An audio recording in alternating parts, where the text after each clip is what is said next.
I thought you might like to see one way that I make production molds for some of the the flat castings.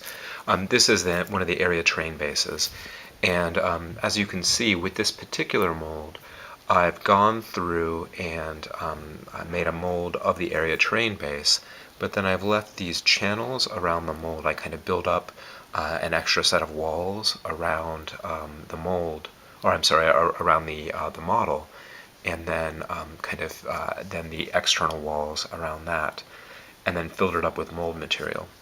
I also built up the base of things a little bit higher, so that there's about maybe 1/4 of an inch extra depth in there, so that when I go through and fill this with resin, then I end up with a solid mold plate like this.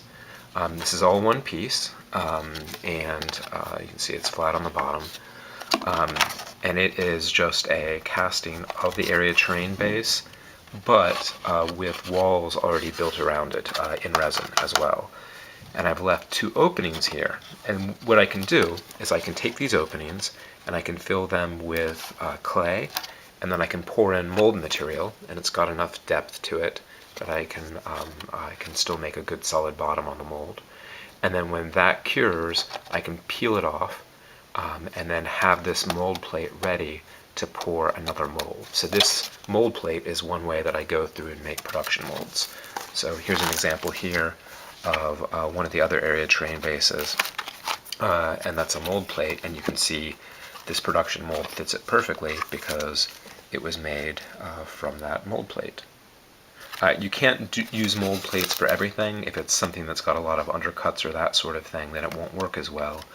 But with these sort of flat terrain pieces, the mold plates work out pretty perfectly, and also for the water features and those sorts of things,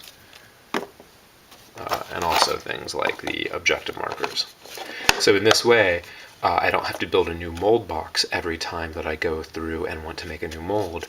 I can save these casts of the mold plates, and then I can just rep off new molds, fresh molds from them whenever the old molds run out really easily.